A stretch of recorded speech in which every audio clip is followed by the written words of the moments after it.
We do have a real exhaust in there. Maybe there's a spec sheet in here. Sound. Oh yes, usually I'm always worried about my driving license and the rosers. It's quite big.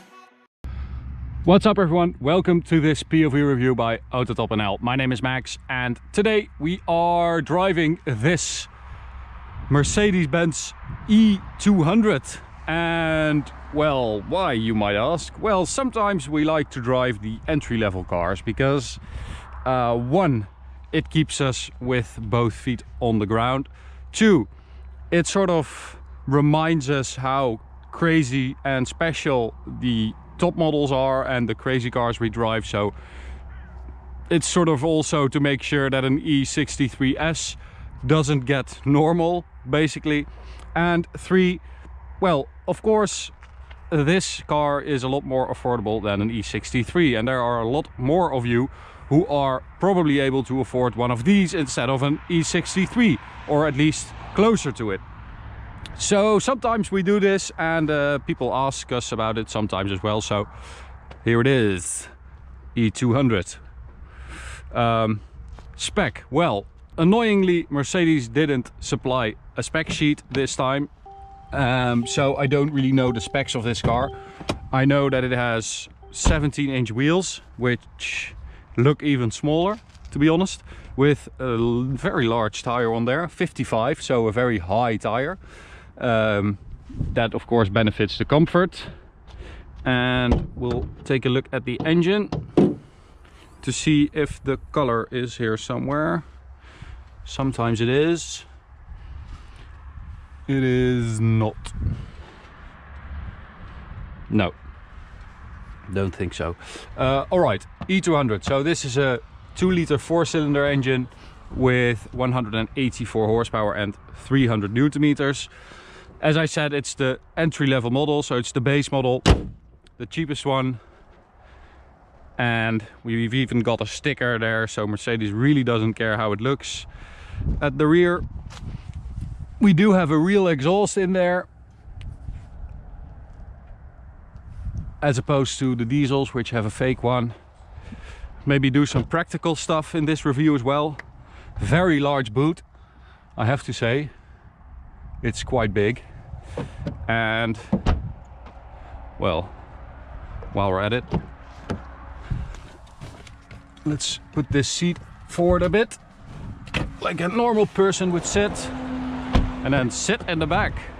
Oh, consumer advice by AUTOBAHN. Maybe there's a spec sheet in here. No. So there's a little trick that the old car journalists use. If you want to show the legroom in a car, you just sit in it and then do like this. I always laugh when I see that. Okay, so the seats, there are actually some curves in here to make sure that you can fit your legs in here, which is necessary, as you can see. Otherwise I wouldn't have fit like this. The spec inside is all black with some sort of aluminium look trim. We've got half leather, half cloth seats with sort of a silver gray stitching to go with that. And some chrome on the outside. As I said, I don't know the color, but it is gray. So let's call it Mercedes gray.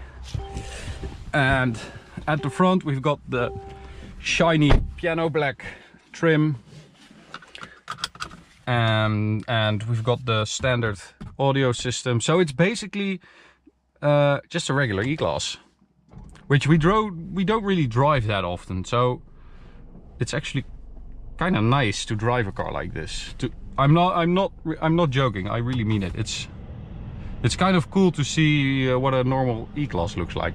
You know, one that is actually on the road a lot instead of all the rare ones we drive. Or, you know, a 350D, which has every option on it.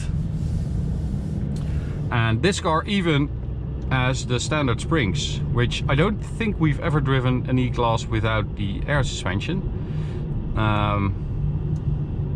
Because if we go to Sport, you can see that the engine, steering and ESP changes, but not the suspension. So that means I think that it has the standard suspension. So we're going to drive it towards the Autobahn and then drive it on the Autobahn for a bit. It's not going to be a very long review because we've made a lot of E-Class reviews already.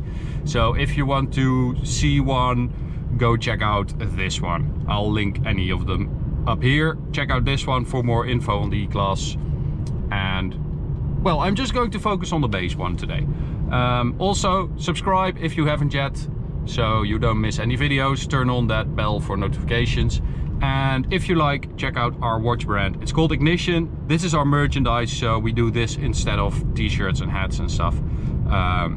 Limited to 50 pieces. Go check it out. I think it's really cool. Alrighty. Well, what else? We've got the standard steering wheel.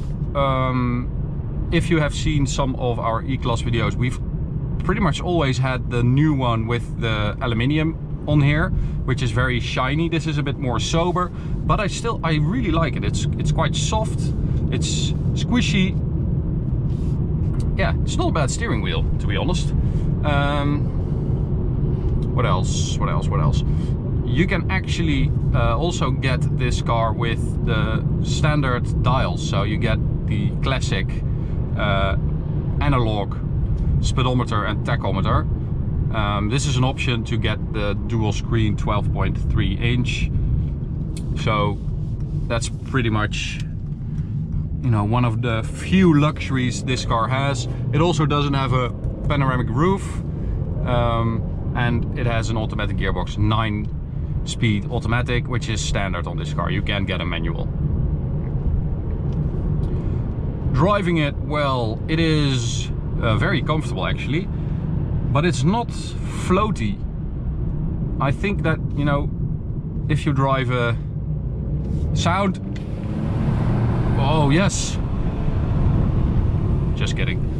I think if you drive an E-Class with air suspension, air body control in comfort mode, it's actually, you know, it's super comfortable, but if you drive it on a road like this, it's very floaty. And I think this is a really nice compromise, because it is very comfortable, but it's not too floaty.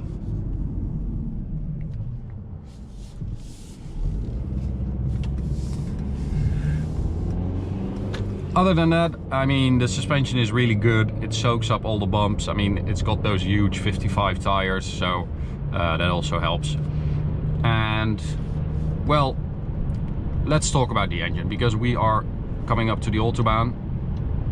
I'll get a digital speedometer there for you guys, because that is the real test. I mean, this is sort of the same in every E-Class, so it's the same in a 400 or whatever, in a 400D. But the engine, yeah, it's got, as I said, 184 horsepower, 300 Newton meters, does 0 to 100 kilometers an hour in 7.7 seconds, top speed of 240 kilometers an hour. And the engine is totally fine until you start asking a bit more of it. And I realize that many of these owners are not going to do that, but I'm going to do it anyway. So flooring it, let's put it in Sport Plus. There it is.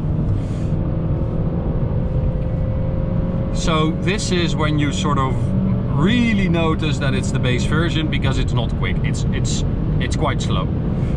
You can actually feel that the engine struggles with the weight, and it weighs around 1,540 kilograms. So imagine if you have 3 more people with luggage in here, it's really going to struggle. But now it sort of settles down. Yeah, it's really comfortable, to be honest. Once you get it up to speed, it is fine. But the initial pickup, you know, the engine makes a lot of noise. It really has to work, so that's not that comfortable. But once you're at higher speed like this to 30, it's actually fine. And that goes for every speed. So if you're cruising, it's totally fine. But this is full throttle. I mean, barely accelerating. So if you don't mind that, it takes a while to get there, and if you like the fact that once you get there it's actually really comfortable, then this is a car for you.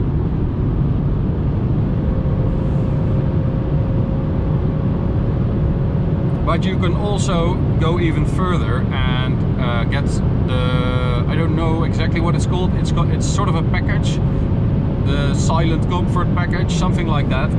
And that means that you get a special coating on the windshield, you get a coating on the side windows, and I think you get a bit more insulation, so then it becomes even more quiet.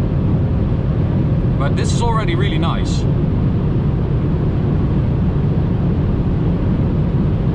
And it's sort of nice as well that you don't really have to worry about your driving license or losing it, because if you are on a regular B road, I mean, you have to try quite hard to exceed the speed limit in a short amount of time or in a short distance. So that's nice as well. I mean, usually I'm always worried about my driving license and the Rosers just around the corner. But yeah, it's quite a relaxing experience to drive one of these for a change. I'm not being ironic, it's actually fun.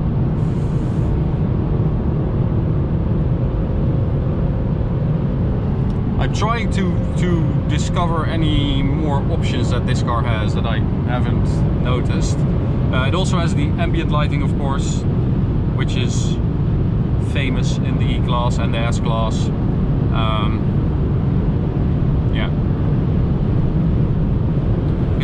it's seriously relaxing, this car, and I wasn't expecting that. I was expecting to be very frustrated most of the time, but no, it's nice.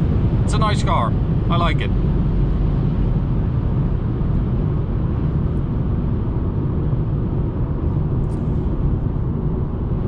So it's about that time, I think. I'm going to end it here.